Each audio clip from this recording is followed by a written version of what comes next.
कहानी शुरू होती है और हम लारिसा को देखते हैं। लारिसा रोज हवाई जहाज में सफर करती थी पर कभी सीट बेल्ट नहीं लगाती थी, पर उसकी यही आदत एक तरह से उसकी जान बचा गई। जब लारिसा अपने बॉयफ्रेंड व्लोदिया के कंधे पर सिर रखकर गहरी नींद में थी, तभी अचानक एक लड़ाकू जहाज तेजी से गुजरा और तुरंत बाद एक मुसाफिर प्लेन से जा टकराया। प्लेन फटकर उसमें एक बड़ा छेद बन गया। इतनी ऊंचाई पर हवा का जबरदस्त बहाव उठा और उसने एयर होस्टेस और कई मुसाफिरों को एक झटके में बाहर खींच लिया। सीट बेल्ट न लगाने की वजह से लारिसा हवा में उछलती हुई प्लेन के अंदर यहाँ वहाँ टकराने लगी। जब हवा उसे केबिन से बाहर खींचने ही वाली थी, व्लोदिया ने वक्त पर उसे पकड़ लिया, लेकिन वह उस तेज बहाव को रोक नहीं सका और उसका हाथ छूट गया। शुक्र है लारिसा ने तुरंत पास की सीट पकड़ ली और बाहर गिरने से बच गई। पर व्लोदिया की किस्मत इतनी मजबूत नहीं थी। हवा के जोर ने प्लेन को तुरंत 2 हिस्सों में चीर दिया और उसे अपने साथ ले गई। इसके बाद लारिसा प्लेन के दूसरे हिस्से के साथ तेजी से नीचे गिरने लगी। इसी वक्त उसे सीट बेल्ट की याद आई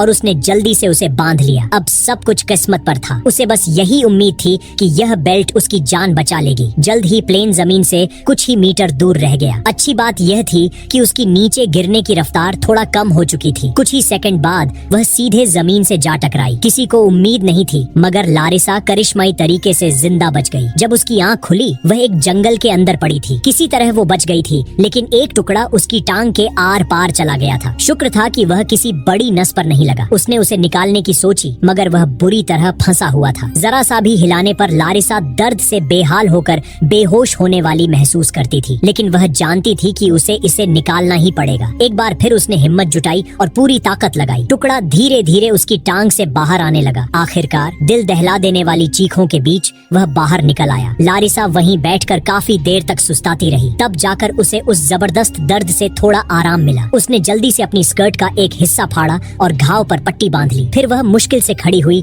और व्लोदिया का नाम जोर जोर से पुकारने लगी। उसने देखा कि पिछली सीट पर एक और मुसाफिर की लाश पड़ी है। वह खुशी में उसके पास भागी, पर अगले ही पल उस बुरी तरह मरे हुए आदमी को देखकर वह बेहोश होते होते बची। वह बेबस होकर जमीन पर बैठ गई और धीरे धीरे बेहोशी में चली गई। काफी देर बाद एक मच्छर के काटने से उसकी आंख खुली। फिर उसे एक हेलीकॉप्टर की तेज आवाज सुनाई दी। वह सरकार की तरफ से आई बचाव टीम थी। लारिसा ने जल्दी से पास पड़े मरे हुए आदमी के गले का मफलर उतारा और उस आवाज की तरफ तेजी से भागी। घाव के जबरदस्त दर्द की भी परवाह नहीं की। हेलीकॉप्टर देखकर उसने तुरंत अपने हाथ में मफलर हिलाना शुरू किया और जोर जोर से चिल्लाई, पर हेलीकॉप्टर उसके ऊपर से गुजर गया। शुक्र है उसमें बैठे एक पायलट की नजर उस पर पड़ गई, मगर पास बैठे अफसर का मानना था कि 5000 मीटर की ऊंचाई से गिरने के बाद किसी का जिंदा बचना नामुमकिन है। उसने कहा कि वह शायद पास के कैंप का रसोइया होगा, जो हेलीकॉप्टर देखकर हाथ हिला रहा है। लारिसा अपनी आंखों के सामने जीने का इकलौता मौका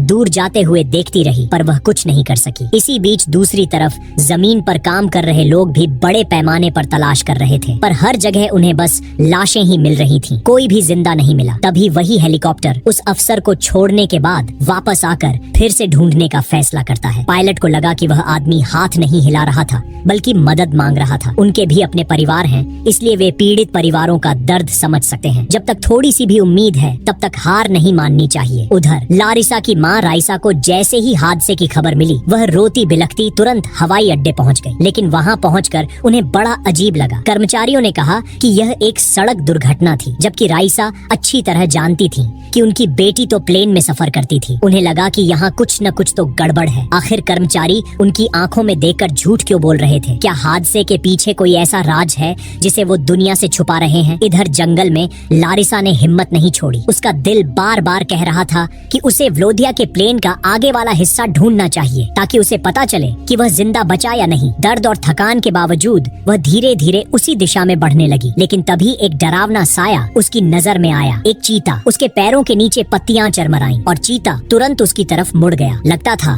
कि वह खून की महक का पीछा करते करते यहाँ आया था और साफ दिख रहा था कि वह कई दिनों से भूखा था। लारिसा धीरे धीरे पीछे हटने लगी। दिल इतनी तेज धड़क रहा था कि जैसे सीने से बाहर निकल आएगा। लेकिन तभी गलती से उसका पैर एक सूखी टहनी पर पड़ गया और जोर की टिक की आवाज जंगल में गूंज गई। बस यही आवाज चीते को उसकी तरफ खींच लाने के लिए काफी थी। अब उसे लाशों से ज्यादा एक जिंदा लड़की में दिलचस्पी थी। डर के मारे लारिसा की सांसें रुक गईं। वह पलक तक नहीं झपका पा रही थी। उसे लगा कि बस कुछ ही सेकंड में वह चीते का शिकार बन जाएगी। लेकिन तभी ऊपर से फिर वही हेलीकॉप्टर लौट आया। उसकी इंजन की जबरदस्त आवाज जंगल में ऐसी गूंजी कि चीता एक पल में डर कर भाग गया। एक बार फिर लारिसा मौत के मुंह से बच गई, पर उसकी बदकिस्मती यह थी कि हेलीकॉप्टर उसे देखे बिना ही आगे बढ़ गया। वह समझ ही नहीं पा रही थी कि यह किस तरह का खेल चल रहा है। हर बार उम्मीद सामने आती है और हर बार उससे दूर चली जाती है। वह अभी अभी हुए इस डरावने पल से पूरी तरह उबर भी नहीं पाई थी कि उसके घायल पैर में फिर से भयंकर दर्द उठने लगा। लारिसा थक चुकी थी,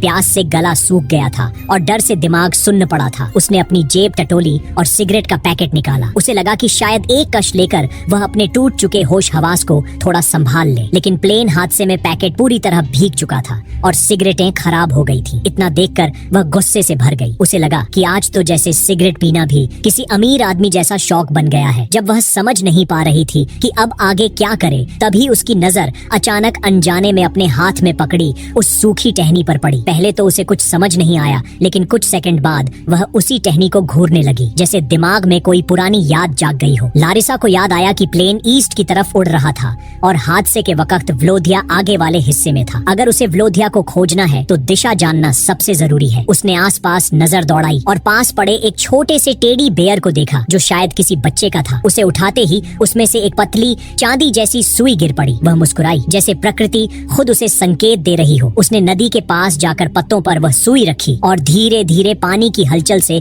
दिशा पहचान ली। अब उसे पता था कि उसे किस ओर जाना है। फिर उसने नदी से थोड़ा साफ पानी भरा ताकि प्यास लगने पर काम आए। चलने में आसानी के लिए उसने पास पड़े मरे हुए आदमी के कपड़े उतार कर पहन लिए, क्योंकि उसके अपने कपड़े फट चुके थे और जंगल में चलना मुश्किल हो रहा था। यहाँ तक कि उसने अपनी ऊंची एड़ी वाली सैंडल को भी चाकू से काटकर चप्पल जैसा बना लिया, क्योंकि ऐसे इलाके में हील पहनकर चलना अपने आप को नुकसान पहुँचाना था। उसके पैर लहूलुहान थे, पर वह रुकना नहीं चाहती थी। लंगड़ाती हुई, थकी हुई, पर उम्मीद के सहारे वह आगे बढ़ती रही। जंगल में दूर दूर तक फैली चिड़ियों की आवाजें, हवा की सीटी और पेड़ों की सरसराती शाखाएं उसे लगातार डरा रही थीं। हर आवाज उसे याद दिला रही थी कि यहाँ जरा सी चूक उसकी जान ले सकती है। थोड़ा और आगे बढ़ने पर उसे एक जगह कई टूटे हुए पेड़ दिखाई दिए, जैसे कोई भारी चीज उनके ऊपर गिरी हो। यह देखकर उसका दिल थोड़ा हल्का हुआ। उसे लगा कि शायद वह प्लेन के बाकी हिस्से की तरफ ही जा रही है, लेकिन उसकी यह राहत ज्यादा देर नहीं टिक पाई। अचानक उसका पैर फिसला और वह एक गहरे कीचड़ वाले दलदल में धंसने लगी। शुरू में उसने सोचा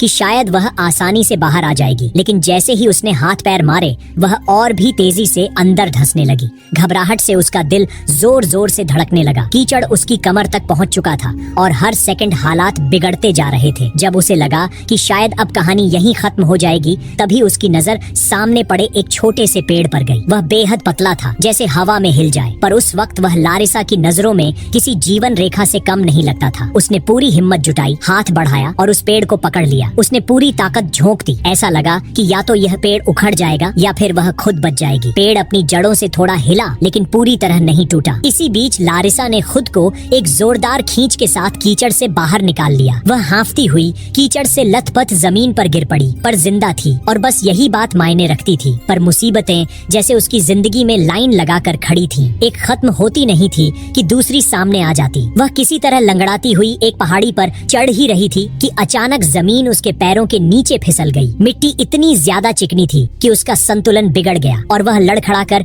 फिर से नीचे लुढ़क गई। गिरते हुए उसने कई पत्थरों को टक्कर मारी, पर गनीमत थी कि उसे कोई बड़ी चोट नहीं आई। लेकिन नीचे जाकर उसने जब ऊपर देखा तो उसकी हिम्मत टूटने लगी। उसे उसी रास्ते को दोबारा चढ़ना था। टांग में गहरा जख्म होने के कारण हर कदम उसके लिए किसी सजा जैसा था। फिर भी उसने दांत भींचे और धीमे धीमे खुद को ऊपर खींचने लगी। दर्द से उसकी आंखों में आंसू आ रहे थे, लेकिन उसने रुकना नहीं चाहा। जैसे तैसे वह ऊपर पहुंची ही थी कि उसकी सांसें रुक गईं। वही चीता उसके सामने खड़ा था, वही चीता जिससे वह एक बार जान बचाकर भागी थी। लारिसा का दिमाग सुन्न पड़ गया। उसे समझ नहीं आया कि किस्मत उस पर इतना गुस्सा क्यों कर रही है। उसने सोचा कि शायद वह धीरे धीरे बिना आवाज किए चीते के पास से निकल जाए, लेकिन चीते ने उसकी हल्की सी हरकत भी पकड़ ली। इस बार हेलीकॉप्टर की आवाज नहीं थी, न कोई इंसान आसपास, न कोई चमत्कार, सिर्फ वह और मौत सा खतरनाक एक शिकारी। लारिसा ने एक पल भी नहीं सोचा। वह जितनी ताकत उसके शरीर में बची थी उतनी लगाकर भागी। उसके पीछे चीता जोरदार छलांगों के साथ दौड़ा।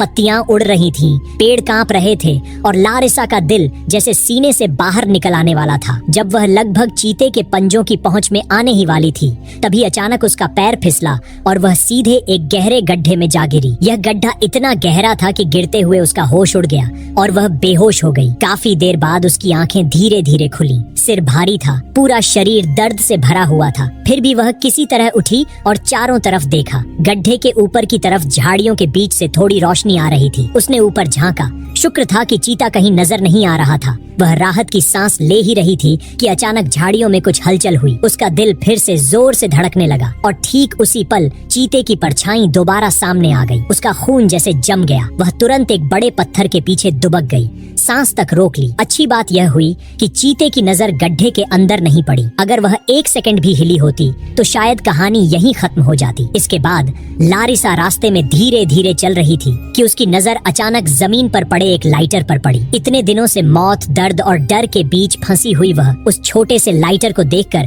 पहली बार मुस्कुरा दी। उसे लगा कि अब कम से कम उसे भूखा नहीं रहना पड़ेगा और सबसे बड़ी बात, वह सिगरेट भी पी सकती थी। ये छोटी सी चीज उस वक्त उसके लिए किसी खजाने से कम नहीं थी। थोड़ी ही दूरी पर उसे एक पुराना खाने का डिब्बा भी मिला जिसमें कुछ बचा खुचा खाना था। उसने धीरे धीरे खाया और महसूस किया कि उसके शरीर में थोड़ी ऊर्जा लौट रही है। उसे लगा जैसे जिंदगी ने उसे थोड़ा और आगे बढ़ने का संकेत दिया हो। इसी दौरान दूसरी तरफ अफसरों की मीटिंग में एक बड़ा सच सामने आ गया। असल वजह यह थी कि जब भी सेना कोई हवाई मिशन करती है तो वह आम हवाई जहाजों को इसकी जानकारी दे देती है ताकि रास्ते में कोई टक्कर या गलतफहमी न हो। लेकिन इस बार ये सूचना नहीं दी गई थी। पायलट अपने तय रास्ते पर उड़ रहा था और उसे अंदाजा भी नहीं था कि सामने एक मुसाफिर प्लेन है। नतीजा, एक भयानक टक्कर। अफसरों को पता था कि अगर यह बात दुनिया को बताई गई तो सेना की भारी बदनामी होगी। लोग सवाल पूछेंगे, जिम्मेदारों पर उंगली उठाएंगे और देश भर में हंगामा मच जाएगा। इसलिए उन्होंने सच को फिलहाल दफन करने का फैसला किया, भले ही दर्जनों लोगों की जान गई हो। इधर लारिसा कई मुश्किलों को पार करने के बाद आखिरकार प्लेन के आगे वाले हिस्से के करीब पहुंची। उसके दिल में इतनी उम्मीद थी कि उसके थके हुए शरीर को भी ताकत मिल रही थी। उसे यकीन था व्लोदिया जरूर जिंदा होगा। उसने खुद से कहा, वह इतना आसान आदमी नहीं है कि बस ऐसे ही चला जाए। हमने हर मुश्किल एक साथ झेली है, ये भी पार कर लेंगे। लेकिन उससे पहले एक और चुनौती उसका इंतजार कर रही थी, एक तेज बहती हुई नदी। अगर उसे प्लेन का आगे का हिस्सा देखना है तो उसे यह नदी पार करनी ही होगी। उसने पानी को ध्यान से देखा। बहाव काफी तेज था, फिर भी उसने हिम्मत की, कुछ कदम आगे बढ़ी और अचानक उसका पैर फिसला और वह तेज धार में बहने लगी। वह कई बार पानी के नीचे गई, फिर ऊपर आई। उसके हाथ पैर काफी घायल हो चुके थे, पर वह हार मानने को तैयार नहीं थी। वह किसी तरह तैरती रही, पत्थरों को पकड़ती रही और पानी के बहाव से लड़ती रही। आखिरकार उसकी किस्मत ने साथ दिया। वह एक बड़े पत्थर से टकराई और उसी का सहारा लेकर किनारे तक पहुंच गई। थकी हारी वह किनारे पर गिर पड़ी, भारी सांसें लेती हुई। लेकिन उसकी आंखों में अब भी वही उम्मीद थी, व्लोदिया को ढूंढने की। प्लेन के आगे वाले हिस्से पर फैला हुआ खून साफ बता रहा था कि हादसा कितना भयानक था। लारिसा जरूरी सामान टटोल रही थी कि अचानक उसकी नजर एक सिग्नल गन यानी आतिशबाजी वाली बंदूक पर पड़ी। उसके चेहरे पर थोड़ी रोशनी लौटी। उसने बिना वक्त गंवाए उसमें गोली भरी और आसमान की ओर दागा दी। लेकिन किस्मत ने फिर मोड़ ले लिया। इस समय बचाव टीम आसपास कहीं थी ही नहीं, इसलिए किसी ने यह इशारा नहीं देखा। जब वह दूसरी गोली चलाने की सोच रही थी तभी उसे याद आया कि बेवजह गोलियां खत्म करना खतरे की बात है। उसने धीरे से गोली वापस निकाली और मन ही मन तय किया कि इसे तभी चलाएगी जब बचाव दल उसकी रेंज में हो। उसी वक्त मौसम ने अचानक करवट ली। तेज हवा और ठंड ने उसकी हड्डियां जमा दी। उसके दांत कटकटाने लगे और शरीर बर्फ की तरह सख्त होने लगा। उसने जल्दी जल्दी सूखी लकड़ियां इकट्ठी की और आग जलाने की कोशिश की, लेकिन बदकिस्मती से लाइटर पानी में रहने से पूरी तरह खराब हो चुका था। लारिसा को महसूस होने लगा कि अगर उसने जल्द कुछ नहीं किया तो वह ठंड से मर सकती है। उसने प्लेन के मलबे के बीच पड़ा एक प्लास्टिक का थैला उठाया और उसे अपने सिर पर बांध लिया ताकि शरीर की थोड़ी बहुत गर्मी बाहर न जाए। उसने खुद को जितना हो सका सिकोड़ लिया और कांपते हुए वहीं लेट गई। आखिरकार थकान और ठंड ने उसे नींद में धकेल दिया। उधर हादसे की खबर मिलते ही लारिसा और व्लोदिया दोनों के माँ बाप उस इलाके में पहुंच गए थे। लेकिन वहां पहुंचकर उन्हें और ज्यादा सदमा लगा क्योंकि सेना ने पूरे क्षेत्र को चारों तरफ से घेर लिया था। किसी आम आदमी को अंदर जाने की इजाजत नहीं थी, चाहे वह पीड़ित परिवार ही क्यों न हो। लारिसा के पापा की पहचान सेना के एक बड़े अफसर से थी, इसलिए उन्हें उम्मीद थी कि शायद वह किसी तरह सच तक पहुंच पाएंगे। पर असलियत यह थी कि अंदर घुसना ही एक बहुत बड़ी चुनौती थी। इसी बीच व्लोदिया की माँ गैलेना, जो भीतर से पूरी तरह टूट चुकी थी, अचानक एक बहादुरी भरा फैसला लेती है। उन्होंने अपनी कार स्टार्ट की और बिना किसी डर के सीधे चेक पॉइंट के बैरियर पर चढ़ाकर उसे तोड़ते हुए अंदर घुस गईं। सिपाही तुरंत उनके पीछे भागे, लेकिन वे उस औरत की जज्बे और ड्राइविंग को कम आंक रहे थे। वह उनसे पहले आगे बढ़ते हुए सीधा हेडक्वार्टर के गेट तक पहुंच गईं। शुक्र था कि उनके कुछ पुराने ताल्लुक हाई रैंक लोगों से थे, वरना उस दिन उन्हें गिरफ्तार कर लिया जाता। लेकिन वहां मौजूद अफसरों ने उनका दर्द समझा और उन्हें और परेशान न करने का फैसला किया। वह आदमी जो उन्हें रोकने आया था खुद एक पिता था। उसने गैलेना की आंखों में वह डर देखा जो अपने बच्चे को खोने का डर होता है, इसलिए उसने उन्हें भीतर ले जाकर इंचार्ज से मिलवाया। इंचार्ज की मेज के सामने खड़े दोनों परिवार अपने आंसू रोक नहीं पाए। उन्हें यकीन ही नहीं हो रहा था कि इतना बड़ा हादसा सच में हुआ है, पर उनके दिल का एक कोना अब भी उम्मीद से भरा था। जब तक किसी की लाश नहीं दिखती तब तक कहानी खत्म नहीं होती। इंचार्ज ने उन्हें भरोसा दिलाया कि बचाव टीम अपना पूरा जोर लगा रही है और जो भी संभव होगा वह किया जाएगा। जब दोनों परिवार बाहर चले गए तो इंचार्ज ने उस आदमी को बातचीत के लिए रोका। वह बोला, सर, पहली बार जब हमारी हेलीकॉप्टर टीम गश्त कर रही थी, उन्हें दूर से एक लड़की दिखी थी। शायद उसने हाथ भी हिलाया था। यह सुनते ही इंचार्ज की आंखें बड़ी हो गईं, जैसे उसे किसी बड़ी बात का सिरा मिल गया हो। उसने बिना एक सेकंड घंवाए तुरंत आदेश दिया, अभी हेलीकॉप्टर भेजो, उसी दिशा में, उसे ढूंढो। इसी बीच दूसरी तरफ लारिसा थकान और दर्द से टूटी हुई चल रही थी कि तभी उसकी नजर एक पेड़ की टहनी पर अटके हुए एक बैग पर पड़ी। उसने बैग उतारा, साफ किया और जैसे ही उस पर नजर गई उसका दिल बैठ गया। वह व्लोदिया का बैग था। बैग खोलकर देखा तो उसमें उसकी अपनी एक तस्वीर रखी हुई थी, वही तस्वीर जो व्लोदिया हमेशा अपने साथ रखता था। तस्वीर देखते ही उसकी आंखें नम हो गईं। उसे उन दोनों के पुराने दिन याद आने लगे। हंसी, छोटी छोटी लड़ाइयाँ, सफर, सपने, सब कुछ एक पल में जैसे आंखों के सामने घूम गया। लेकिन यह हादसा, इसने एक ही दिन में सब कुछ तोड़ दिया था। वह तस्वीर को सीने से लगाकर कुछ देर चुपचाप बैठी रही, फिर गहरी सांस लेकर बैग को अपनी पीठ पर डाला और भारी मन से आगे बढ़ चली। थोड़ी देर बाद जब वह एक गहरी घाटी जैसे गड्ढे के पास पहुंची तो अचानक उसकी आंखें चमक उठी। उसे व्लोदिया दिखाई दे रहा था। उस पल उसने दर्द, थकान, डर सब भुला दिया। वह बिना सोचे, बिना अपनी घायल टांग की परवाह किए सीधे उस गहरे गड्ढे में कूद पड़ी। नीचे पहुंचते ही वह लड़खड़ाते कदमों से व्लोदिया की तरफ भागी, उसे गले लगाने के लिए, उसे उठाने के लिए, उसे वापस पाने के लिए। लेकिन तभी ऊपर से गूंजती एक हेलीकॉप्टर की जोरदार आवाज ने उसे जैसे नींद से जगा दिया। वह पलटकर खड़ी हुई। अब उसे लगा कि सब ठीक हो जाएगा, वह और व्लोदिया साथ वापस जाएंगे। लेकिन जब उसने पूरी हकीकत देखी तो उसके पैरों के नीचे से जमीन खिसक गई। वहाँ कोई जिंदा इंसान नहीं था, सिर्फ व्लोदिया का एक ठंडा बेजान शरीर। लारिसा वहीं बैठ गई और फूट फूट कर रो पड़ी। वह चिल्लाई, उसे हिलाया, बार बार पुकारा, लेकिन जवाब में सिर्फ खामोशी थी। वह इस सच को मानने को तैयार नहीं थी। लगता था जैसे उसकी आधी जान वहीं रुक गई हो। कुछ देर बाद आंसू पोंछकर उसने खुद को संभाला। उसने आसमान की तरफ देखा और सोचा, अगर व्लोदिया स्वर्ग में होगा तो वो भी चाहेगा कि मैं जिंदा रहूं, भागू नहीं, हार न मानूं। उसने आखिरी बार व्लोदिया के माथे को छुआ और भारी दिल से गड्ढे की दीवारों की तरफ बढ़ गई। फिर उसने बदहवासी में ऊपर चढ़ना शुरू किया। बारिश हो रही थी, कीचड़ था और दीवारें इतनी फिसलन भरी थीं कि चढ़ना लगभग नामुमकिन था। उधर बचाव टीम भी चारों तरफ उसकी खोजबीन कर रही थी। वे उसकी आवाज सुनने की कोशिश कर रहे थे। लारिसा जितना जोर से चिल्लाती उतना ही उसकी आवाज बारिश में दब जाती थी। वह ऊपर चढ़ती, एक हाथ जमाती और अगली ही पल फिसल कर फिर नीचे आ जाती। लेकिन उसने रुकना नहीं चुना, क्योंकि अब वह सिर्फ अपने लिए नहीं बल्कि व्लोदिया की याद के लिए भी लड़ रही थी। पर अच्छी बात यह हुई कि उधर दूसरी तरफ खोज में जुटे उस आदमी को लारिसा द्वारा दागी गई पहली सिग्नल गन की गोली मिल गई। उसके धुएं और गंध से उसे पक्का यकीन हो गया कि लारिसा यहीं कहीं आसपास है। उसने पूरी ताकत से उसका नाम पुकारना शुरू कर दिया। जंगल की खामोशी को चीरती उसकी आवाज हर तरफ फैल गई। उसी समय लारिसा भी आखिरकार उस फिसलन भरी दीवार से ऊपर चढ़ने में सफल हो गई। वह इतनी थकी हुई थी कि खड़े रहना भी मुश्किल था, लेकिन उम्मीद उसके अंदर अब भी जिंदा थी। कांपते हाथों और तेज धड़कते दिल के साथ उसने सिग्नल गन उठाई। उस आखिरी गोली झोली को भरा और पूरी उम्मीद, पूरी ताकत और पूरी दुआओं के साथ उसे आसमान की तरफ दाग दिया। जैसे ही वह छोटी सी लाल रोशनी हवा में फटी,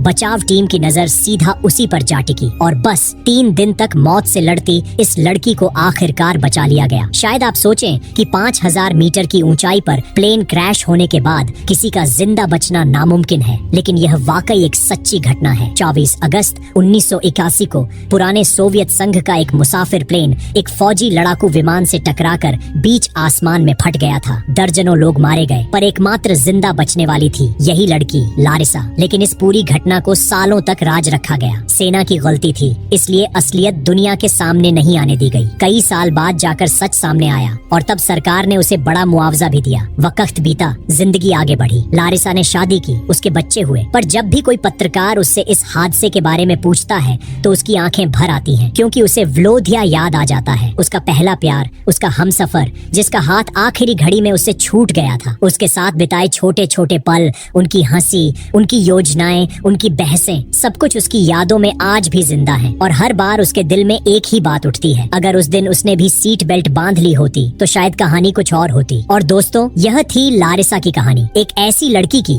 जिसने मौत, जंगल, दर्द और अकेलेपन से लड़ते हुए 3 दिन तक अपनी जिंदगी को दांव पर लगाया और आखिरकार जीत गई। यह कहानी हमें एक बात जरूर सिखाती है, जिंदगी कभी कभी हमें ऐसे हालात में डाल देती है जहाँ सिर्फ 2 ही रास्ते होते हैं, हार मान लो या फिर लारिसा की तरह लड़कर वापस उठ जाओ। लारिसा आज भी जिंदा है, उसकी अपनी फैमिली है, लेकिन उसके दिल का एक हिस्सा व्लोदिया के साथ ही रह गया, क्योंकि पहला प्यार कभी मिटता नहीं, वो बस याद बनकर दिल में बस जाता है। दोस्तों, अगर आपको यह सच्ची कहानी दिल से महसूस हुई हो तो वीडियो को लाइक जरूर करना और कमेंट में बताना, अगर आप लारिसा की जगह होते तो क्या आप भी इतनी हिम्मत दिखा पाते। मिलते हैं अगली कहानी